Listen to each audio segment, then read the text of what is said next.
São 4 tipos de vozes que podem interferir na nossa vida, que é o texto bíblico que está lá em Mateus 4, de 1 a 4, que diz assim: A seguir, foi Jesus levado pelo Espírito ao deserto para ser tentado pelo diabo. E depois de jejuar 40 dias e 40 noites, teve fome. Então o tentador, aproximando-se, lhe disse: Se és filho de Deus, manda que essas pedras se transformem em pão. Jesus, porém, respondeu: Está escrito, não só de pão viverá o homem, mas de toda palavra que procede da boca de Deus. Bom, é um texto conhecido, forte, e esse texto, ele vem logo depois do batismo de Jesus Cristo. Depois de Jesus ser batizado, ele se recolheu para o deserto e ficou 40 dias e 40 noites jejuando e buscando a Deus. Por que ele fez isso?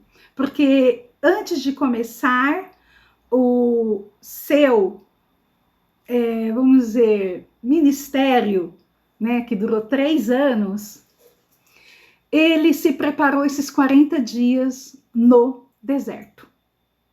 Não deve ter sido muito fácil. E depois de passar esse período, ele estava com muita fome, muita sede. E o inimigo, o diabo, ele se aproximou de Jesus. E a primeira coisa que ele fez foi tentar Jesus com uma necessidade física. A nossa maior necessidade é o pão e a água. Jesus estava com fome e ele foi lá no ponto fraco, vamos dizer, naquele momento de Jesus, que era uma necessidade física gritante, e tenta Jesus. De que forma?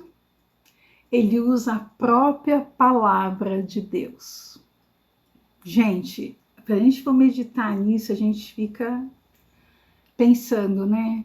Que a gente tem que buscar a Deus, saber manejar a palavra de Deus, que Ele fala isso, para a gente não passar vergonha, não passar esses apertos, né? E Jesus respondeu com a própria palavra. Então, o tentador veio e lhe disse: Se você é filho de Deus, ordene que essas pedras se transformem em pão. Jesus, porém, respondeu: Está escrito, não só de pão vive o homem, mas de toda a palavra que sai da boca de Deus. Ele tentou Jesus Cristo mais outras vezes. Outras vezes. Então, a primeira voz é a voz do inimigo, a voz de Satanás, ou diabo, ou como você costuma, às vezes, falar referente ao nosso inimigo das almas, né? O inimigo de nossas almas. Então, a primeira voz que às vezes tenta nos derrubar é a voz do mal. E como reconhecer essa voz do mal? Essa voz do mal, ela tem característica. Ela é uma voz que deixa dúvida, mexe muito com a gente, deixa a gente agoniado, dúvida. Ela não dá paz. É uma voz que tenta manipular para eu fazer as coisas contrárias de Deus. Tudo aquilo que for contrário de Deus não procede de Deus. Então a gente sabe que pode ser uma voz do inimigo de nossas almas. Ele vai dizer para a gente que a gente não merece felicidade. ou uma felicidade total, meio extremo. Às vezes ele acha que, ele não, coloca em nós, para nós acharmos que a gente não merece ser feliz. E quando a gente recebe alguma coisa, uma dádiva, um dom, uma virtude, ele vai falar para você: você não merece isso. Você é uma vergonha, porque ele sempre tenta nos diminuir. E Jesus e Deus não faz isso. Não faz. Ele não coloca em nós culpa. Então, essa voz que deixa a gente nervoso, agitado, que tira a paz, que deixa com sentimento de culpa, não é a voz de Deus, é a voz do inimigo das nossas almas. A segunda voz que eu coloquei é a nossa voz. A nossa voz, eu coloquei um personagem também conhecido, que é Jonas. Sabe aquela história do que o peixe engoliu? Ah, a Zilá entrou, só não estou vendo a Zilá, mas a Zilá entrou. A Zilá entrou. Depois ela só colocar a câmera dela que ela consegue ver a gente. Bom, a segunda voz, então, é a nossa voz, a sua voz. Tem um personagem que chama Jonas, que foi aquele que foi engolido por um grande peixe. A Bíblia não fala que é uma baleia, fala que é um grande peixe que o engoliu. Por que o engoliu? Porque ele tinha que ir para uma cidade e ele não ouviu a voz de Deus, ele quis a voz dele, a vontade dele. E ele mudou de rumo. Isso está lá em Jonas, eu vou deixar depois para vocês, para eu não compartilhar tanto a tela aqui, que às vezes eu posso me atrapalhar, então é melhor deixar assim. Eu vou ler para vocês em Jonas 1:3, que diz assim: Jonas se aprontou, mas foi na direção contrária, a fim de fugir do Senhor. Desceu ao porto de Jope, e onde encontrou um navio que estava de partida para Tarsis. Comprou as passagens e embarcou para Tarsis, a fim de fugir do Senhor. Bom, aí teve aquele naufrágio, o grande peixe engoliu Jonas, né? Toda essa história. Então Jonas, ele ouviu a sua voz, a sua vontade. Por quê? Deus tinha mandado ele para uma cidade chamada Nínive. E nessa cidade, eles estavam cometendo coisas muito horríveis. Muito horríveis. Aí Deus falou para Jonas: Jonas, vai em Nínive e fala para aquele povo se arrepender. Porque eles estão fazendo coisas muito feias. Falar para eles, se eles se arrependerem, se converterem do seu mau caminho, eu vou abençoar esse povo. Mas Jonas achou que Deus estava sendo bom demais. Ele falou: ah, não, aquele povo é ruim demais. Não, como é que Deus vai salvar aquele povo? Não, aquele povo é ruim demais. Não, eu não concordo com isso. Jonas quis colocar o padrão dele na vontade de Deus. E ele fez o que ele queria. Ele comprou uma passagem para o sentido, a Bíblia fala, contrário a que Deus estava mandando. Ele não foi nem de lado, né? Ele foi ao contrário. Deus estava mandando ele para o norte e vai para o sul. Imagina.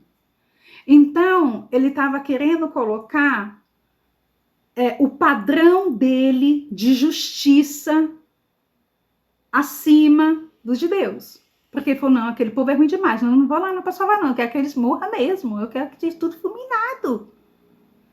E Deus queria salvar aquele povo. Então, como é a nossa voz? A nossa voz, ela é quase tão ruim às vezes, quando ela não é direcionada por Deus, como a voz do inimigo de nossas almas. Por quê? Nós temos um defeito, alguns defeitos. A gente começa a nos diminuir também. Sabe aquela coisa, eu sou gorda, eu sou feia, eu sou burra, eu não posso, eu não sou capaz, essas coisas assim. Então, são as vozes que estão aqui dentro, que nos limita a fazer as coisas, que não nos deixa aprimorar aquilo que temos que melhorar. Então, essa voz traz julgamentos duros para nós. E, às vezes, a gente consegue perdoar o outro e não consegue se perdoar. Quando a gente tem um senso de justiça muito forte dentro da gente, a gente não admite errar. E aí você pede perdão para Deus, você fala, Deus, mas eu não consigo me perdoar. Eu sei que eu errei, eu não devia ter feito isso, eu quebrei a cara, como é que eu fui tão burra? Como é que eu fui tão ingênua? Eu não devia ter feito isso. Não consegue se perdoar, liberar perdão. Então eu preciso saber que essa voz não é uma voz que vai me abençoar. Então a nossa voz, ela tende a ser uma voz, às vezes não tão boa conselheira. Não é que sempre ela é assim, mas a gente tem uma tendência ao ouvir essa voz que nos diminui, que fala, não, eu não consigo, eu não posso. É essa voz que nos diminui. Ou aquela voz que tem que ser do meu jeito. Eu peço para Deus, ou eu sinto que Deus está pedindo, está falando no meu coração, está me dando um direcionamento, e eu falo, não, eu não quero fazer isso. Eu não quero fazer isso. Ou quer colocar um padrão de ação para Deus. Deus, eu quero desse jeitinho aqui, ó, a bênção, nesse pacotinho, com esse lacinho. E às vezes não é a forma que Deus quer agir. Porque a nossa visão, ela é limitada, e a de Deus é total. Não é que é ampliada só, né? É total. E pode dar coisas muito maiores para nós. Bom, a terceira voz é a voz dos outros. Temos uma tendência a ouvir voz do outro.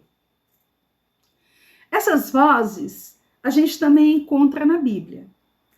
E a gente tem que tomar cuidado com algumas vozes. Todo mundo lembra da história de Jó, né? Todo mundo sabe que Jó, a paciência de Jó e a fé de Jó, o amor a Deus que Jó tinha é incrível. E Jó passou por maus momentos. Jó tinha tudo. Ele tinha uma família linda, ele tinha posses, ele tinha reconhecimento. E de repente ele perdeu tudo. E aí, quando ele estava muito doente já, vem a mulher dele e fala uma coisa para ele. Fala assim. Tá, eu vou deixar depois para vocês. Está em Jó 2, no verso 9. Diz assim.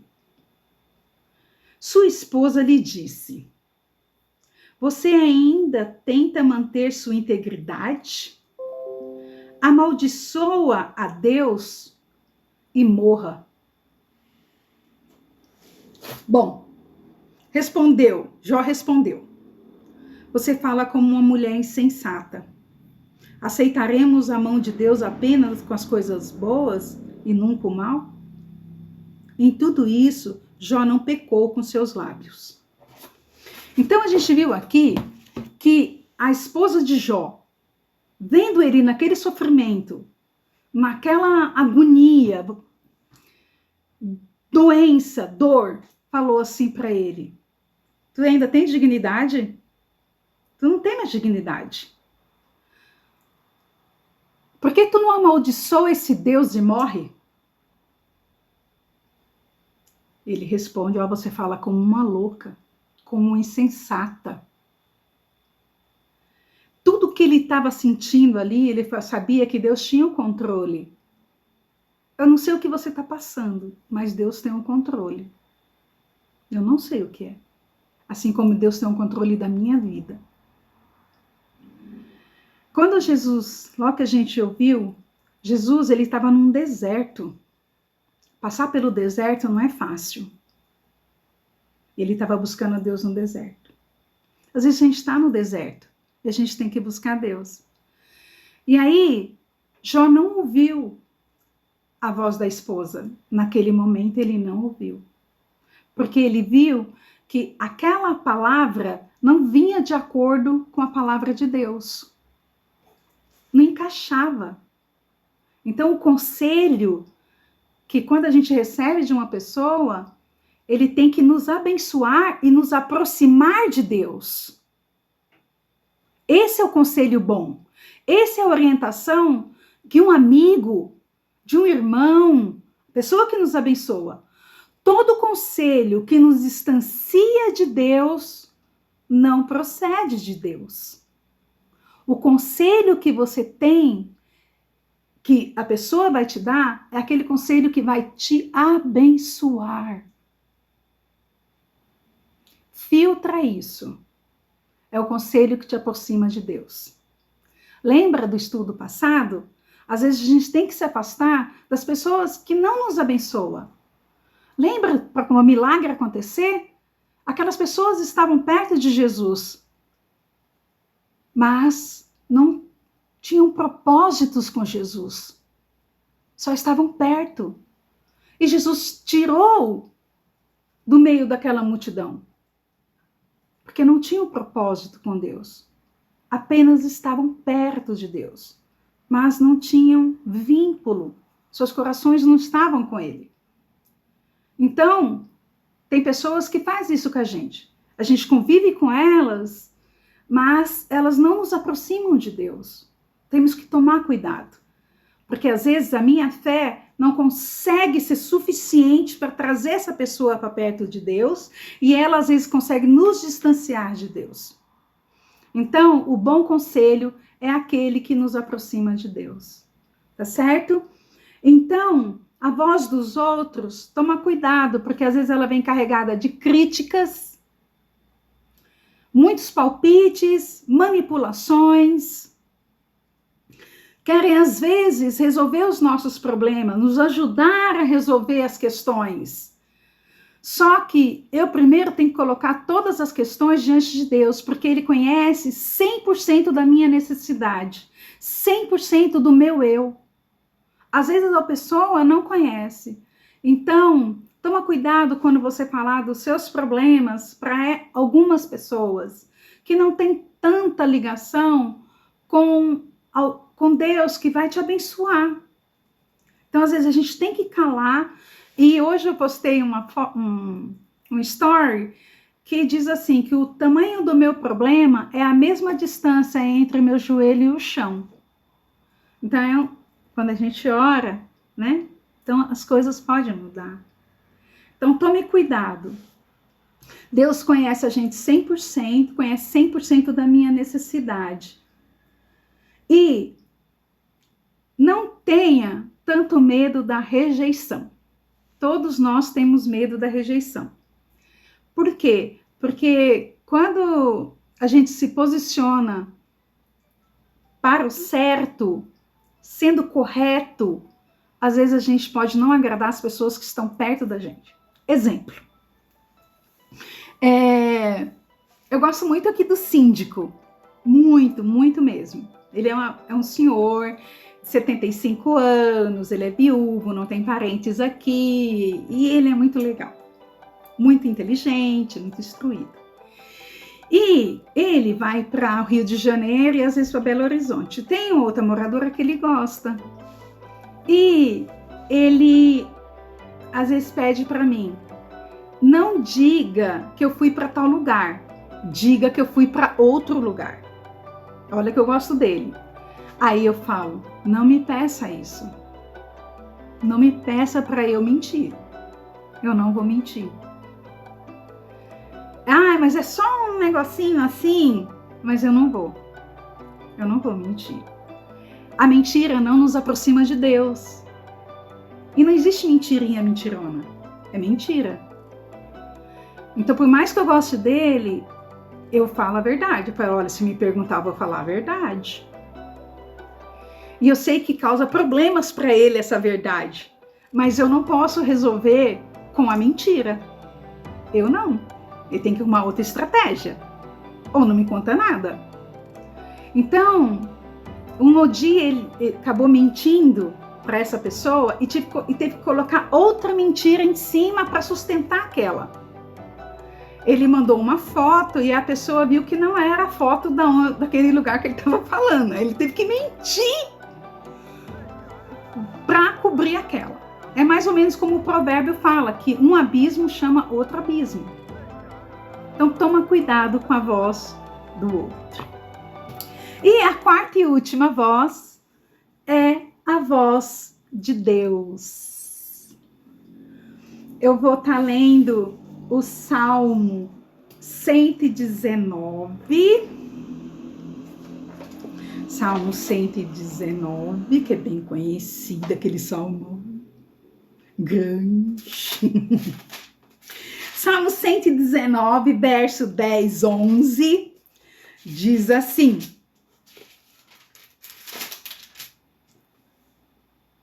de todo o meu coração te busquei, não permitas que eu me desvie dos teus mandamentos.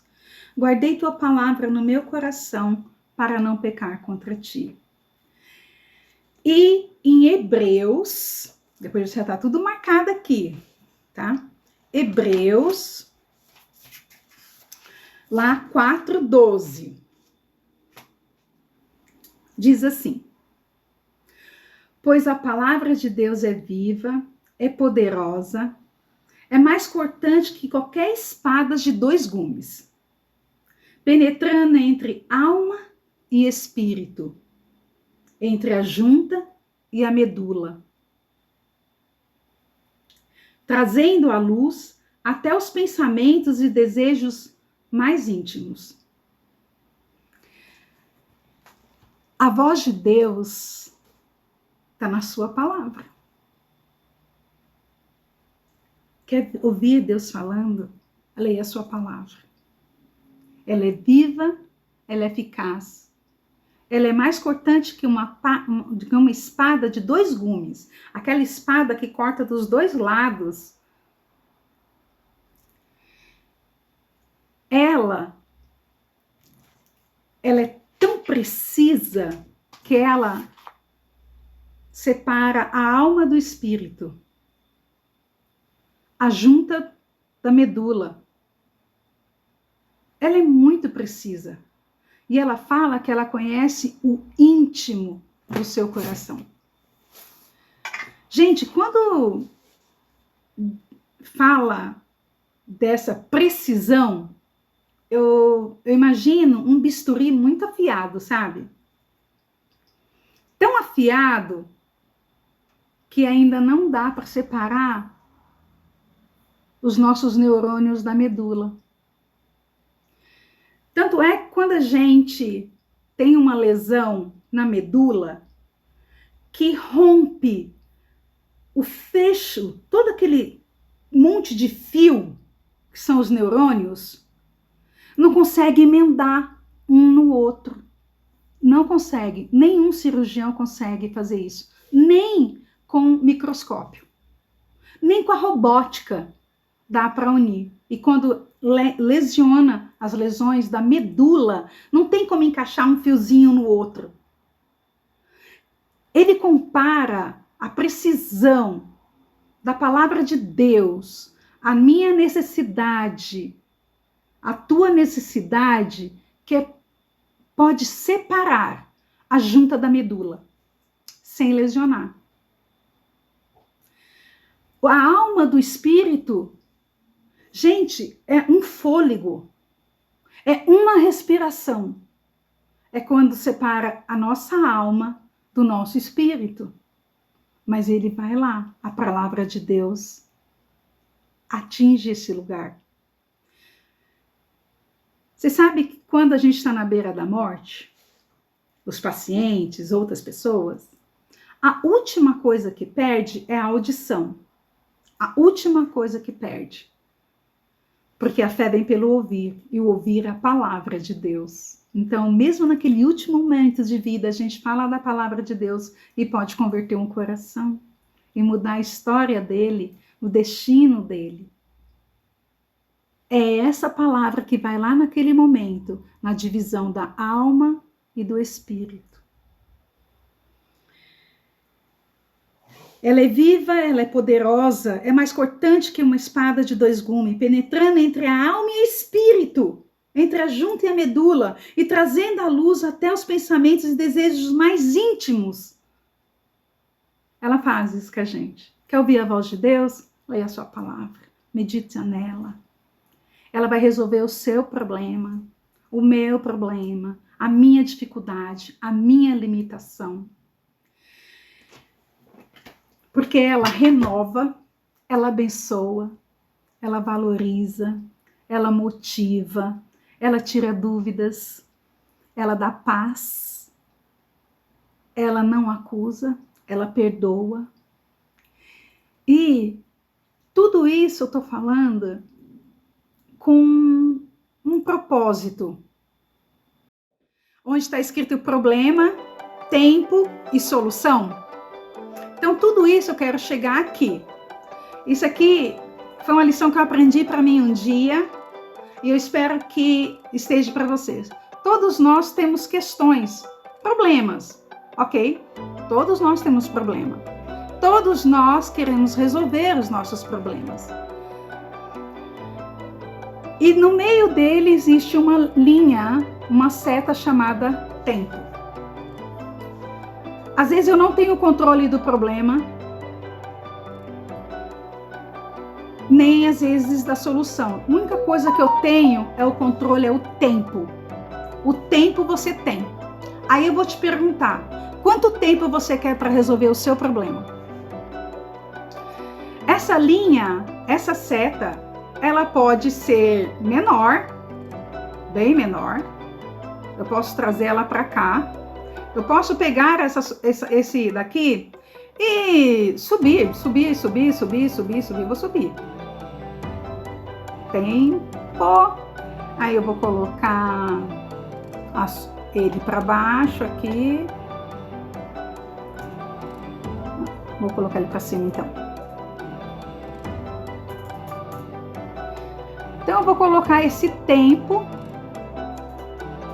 aqui e a minha solução lá embaixo, mais para cima. Eu só controlo essa linha da minha vida. Eu só controlo isso. Mas às vezes tem gente que tem tudo para resolver o seu problema, porque ele tem a palavra, ele tem controle, ele sabe que precisa resolver, mas ele estica a linha. E o seu tempo, você é senhor dele. As vozes que você está ouvindo interferem na tua decisão e pode interferir no teu tempo. Então escuta a voz de Deus. Busque a palavra de Deus. Busque orientação. A distância entre o teu problema e a solução está na mesma distância entre o joelho e o chão. Esse tempo aqui, ó, pode ser uma vida inteira. Sabe as pessoas que têm um problema que tem 20, 30 anos e não resolve? Porque ele é senhor do tempo dele. Se você não resolver, eu não posso resolver. Porque só quem é senhor do seu tempo é você. Eu sou senhora do meu tempo. As coisas que eu preciso resolver, eu tenho que resolver. Não vai ser outra pessoa para resolver. Seja senhor da linha do seu tempo. Beijo, tchau, tchau, minha gente. Tchau, Sonso, tchau, Zilá, tchau, Sandra, tchau, Willy, Gabriel, Ana Carolina.